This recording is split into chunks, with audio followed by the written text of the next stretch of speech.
फैसला आया तो बीएसपी सुप्रीमो मायावती की प्रेस कॉन्फ्रेंस हो गई थोड़ी देर में और उन्होंने जो कहा उनके मुताबिक कि ठीक है फैसला आया है लेकिन काफी हद तक सारे पहलुओं पर वो रजामंद नहीं है। बीएसपी सुप्रीमो मायावती ने सुप्रीम कोर्ट के फैसले को कुछ हद तक स्वागत योग्य बताया और राज्य सरकारों से ईमानदारी से इस फैसले को लागू करने की अपील की। मायावती ने केंद्र सरकार से भी फैसले को गंभीरता से लेने की मांग की है।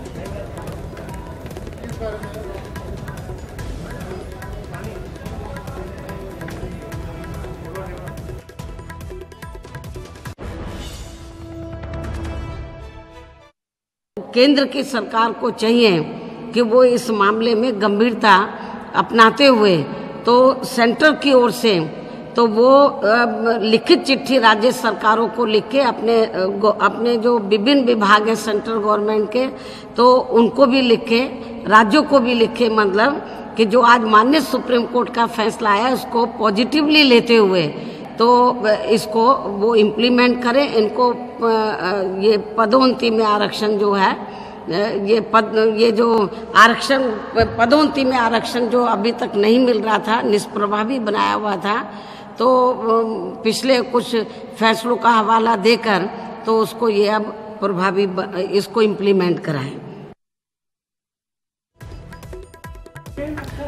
तो मायावती को आपने सुना, बीएसपी सुप्रीमो मायावती ने साफ तौर पर कहा है कि वो कुछ हद तक स्वागत कर रही है इस फैसले का, लेकिन जो स्टेट को इजाजत दी गई तमाम स्टेट्स को कि ठीक है कोर्ट ने कहा कि राज्य सरकारें जो चाहें उस हिसाब से वो फैसला ले सकती हैं, वहां पर मायावती अपील ये कर रही है कि भाई ईमानदारी से आप इसे लागू कीजिए। ये एक महत्वपूर्ण बात जो है और शायद ये ऑब्जेक्शन भी है उनका, अगर आप इसको बहुत गहराई से समझे तो।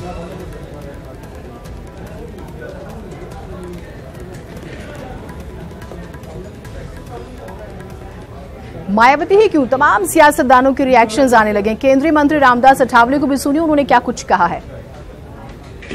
इंडियन कॉन्स्टिट्यूशन ने अपने संविधान ने शेड्यूल कास्ट के लिए 15%, शेड्यूल ट्राइब के लिए 7.5% एंड ओबीसी के लिए 27% रिजर्वेशन देने का कानून है और इंडियन कॉन्स्टिट्यूशन में उसका प्रावधान है।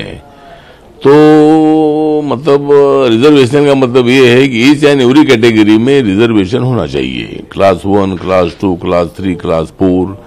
और सुप्रीम कोर्ट के फैसले से ये प्रॉब्लम हो जाएगा कि हर कैटेगरी में शेड्यूल कास्ट के लोग नहीं नजर आएंगे, शेड्यूल ट्राइब के लोग नजर नहीं आएंगे। तो मुझे लगता है कि भाई ये फैसला शेड्यूल कास्ट, शेड्यूल ट्राइब पर, ओबीसी पर अन्याय करने वाला फैसला है।